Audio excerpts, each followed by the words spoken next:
Salut, mon petit prince. Target, voilà. Comment tu vas? Ce matin, je suis aux éléphants avec Sab et Antoine pour la rentrée de Botton. Te plaît pas, ça la bonne? Excusez-moi les mecs. Oui, bon, bah, les gars, ils vont être frustrés là. Mange-leur leur banane, s'il te plaît. Ce matin, le gros, il snob Antoine. Il n'a papa, maman, donc il snob complètement Antoine. T'as pris une banane pourrie, non? Qu'est-ce qu'elle a, ta banane? Bah, je sais pas. Il t'a pas vu, hein? Il t'a pas vu. Il t'a pas vu, Antoine. Ça ne voit qu'à 30 mètres. Hein. Bon, bah là, je sais pas trop vraiment quoi penser. Non. Et il y a Antoine qui lui tend sa banane. Allez, mon gaillard. Allez, back. Allez, allez, allez. Voilà. Allez, on revient.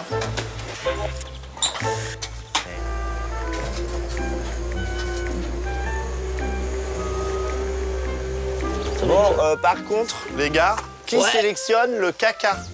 Non, parce que d'un caca à un autre... Aujourd'hui, nous avons une grosse mission à réaliser, quelque chose de très très important pour la vie du parc. Nous allons peser un crottin d'éléphant. Faut qu'on soit intelligent, ça. Attends, faut qu'on prenne celui qui fait 1 kilo. Il est pas là. Ouais. Il y a quelques jours, Sab a demandé à Antoine, à ton avis, combien pèse un crottin d'éléphant? Donc Antoine a donné son poids. Elle m'a posé exactement la même question. Du coup, on s'est dit, mais il faut qu'on pèse pour voir qui a raison quand même. Tu vois ce caca-là? Ouais, mais tu vois celui-là? Il va être plus gros. Ouais. Ah, mais faut pas qu'on se fasse avoir. Non, mais ça fait pas 1 kilo, ça. Ouais, mais sachant qu'il a dit combien? 4 kilos? 2, 3, 4, 5, ouais, 6. On pense qu'un crottin d'éléphant fait autour d'1 kilo, alors qu'Antoine pense qu'un crottin d'éléphant fait entre 3 et 4 kilos. Celui-là, Oui. faut prendre celui-là. Avec ça, on se dit, il faut qu'on soit intelligent, qu'on choisisse, qu'on sélectionne des petits crottins. Parce que si des fois ça fait vraiment 3-4 kilos, bon bah on se dira, on choisit les plus petits, on aura peut-être une chance de... Donc avec ça, on s'occupe de la sélection des crottins. T'as fait la tarte? Bien sûr, on peut me faire arnaquer de 500 grammes. C'est vrai que lui, il revient avec le sourire, il est content de nous ramener sa balance, il pense pas que derrière, on a manigancé un plan un peu diabolique pour gagner notre pari. Ah ouais? Ah, quand même, hein? 1,7 kg? Ouais. T'es sûr que t'as fait la bonne tare, Antoine, hein? Alors, bah, t'as pas vu la tare, il doit y avoir 500 grammes en plus. Donc moi, j'affirme, hein, j'ai mis la tare. Et donc, bah, on décide de peser d'autres crottins. Quitte à être fixé, bah, autant le faire sur plusieurs. Et tu veux l'enlever? Donc là, je commençais à me dire, mince, ça se trouve, il a raison, le petit. Mais non, c'est pas possible, pas 3-4 kilos. C'est pas possible. Multiplié par le nombre de crottins, on en ramasserait combien de kilos par jour?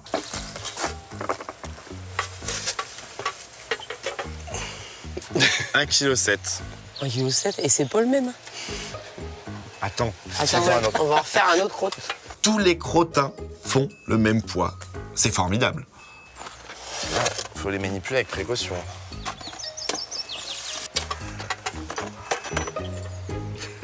1,5 kg. Non, mais celui-là, il va être trop gros. Hein. Ah, on n'a pas tout. Ah, si. Ah si, regarde, je pense, ça.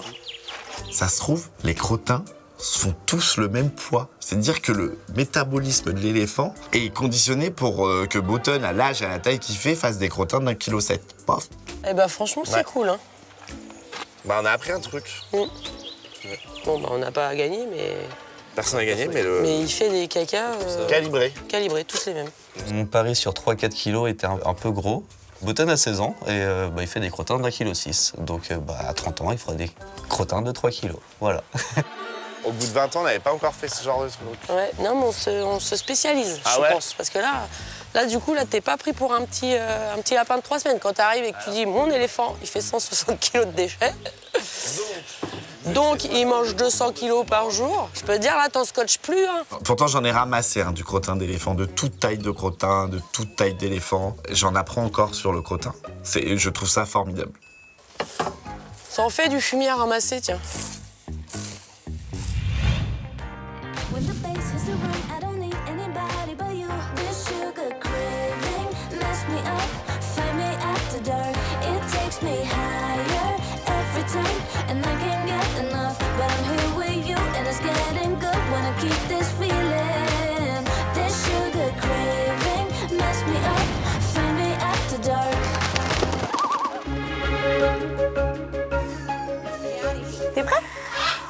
Ok, boy. Est-ce qu'on est prêt, monsieur? On va aller voler un petit peu? Plus peur de rien, le gros loulou. Il y a du monde, il y a plein d'enfants. Aujourd'hui, je suis avec Mélanie et on va entraîner notre magnifique pigargue, Migizi. Donc là, on commence à rappeler avec quoi? Bon, on va mettre des pattes? Pattes. Oui. Il est au taquet maintenant. Depuis quelques jours, ouais, il vole en filière. Donc au début de l'entraînement de l'oiseau, on est obligé quand même de l'attacher pour ne pas le perdre. Parce que là, clairement, aujourd'hui, s'il prend son envol face à la plaine, il ne sait pas revenir. Hein. Donc il faut y aller par étapes. Et une des premières étapes, c'est de le faire voler sur le site, mais en sécurité. Et on va pouvoir évoluer, donc c'est ça qui est cool. Là, du coup, s'il travaille bien en filière, dans pas longtemps, il est en vol libre, quoi. Mais c'est comme d'habitude. Allez! Oh, plouf! Ah bah joli ça, dis donc! Ah bah ça commence bien, Loulou! Bravo! Bah alors! Je me dis, bon, ça commence bien. Ça va être sympa cet entraînement. T'as voulu partir plus loin que prévu? Je pense qu'au moment où il passe devant le bâton, il fait oh, mon Dieu. Migizi? Tiens. Voilà, bah, tu vas être un peu plus lourd, hein. Entre la filière et puis les plumes mouillées. Bah tu nous as fait quoi là? Bah reprends tes esprits, réfléchis. Il y a un moment là où il est sur la pelouse, il est en train de réfléchir à ce qui vient de se passer. Pourquoi j'ai fini dans l'eau? Pourquoi j'ai eu peur? Tout va bien. C'était pas prévu dans le programme. On pensait pas qu'il allait réagir comme ça, hein, parce que le bâton maintenant, pour nous c'était quelque chose qui était acquis pour lui. Et en fait, bah non, il a pas trop aimé que j'ai ça à mes pieds. Allez, mon petit poulet tout mouillé. Moi? Vas-y, ouais.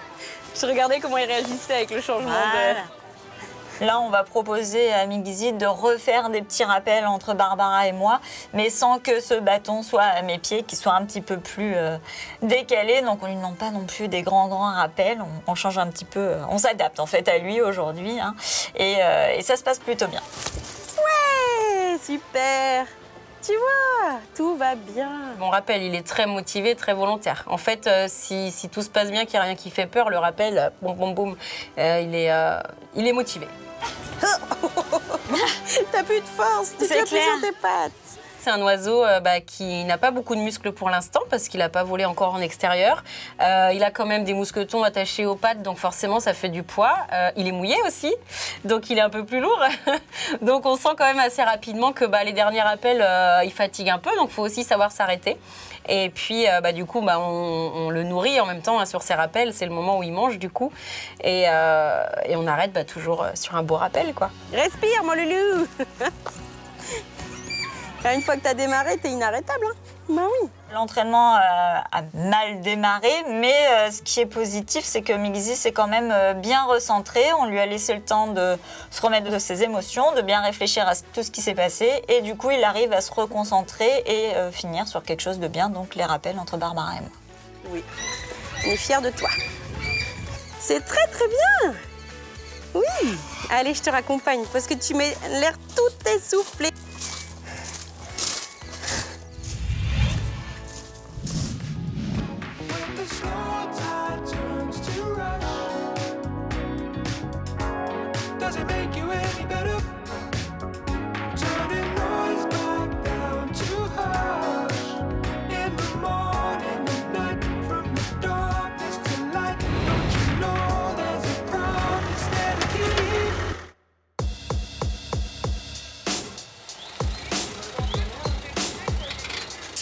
Allez. Ce soir, on arrive en coulisses avec Paul et pas que. On a un nouvel individu qui est arrivé, une petite femelle Oslo. Tout va bien se passer, ma belle. Un gros. Bon bah tu sais ça. Regarde, il y a une fille. Une nouvelle copine. Malheureusement, nous avons perdu Tara, notre femelle Oslo, il y a quelques semaines. Et du coup, pour pas laisser Diego tout seul, nous accueillons une nouvelle femelle Oslo qui arrive du parc des Félins, près de Paris. On va peut-être laisser une loge entre les deux pour cette nuit.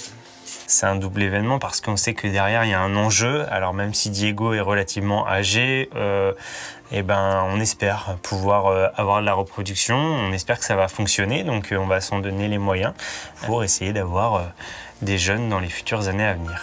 Vous êtes prêts ?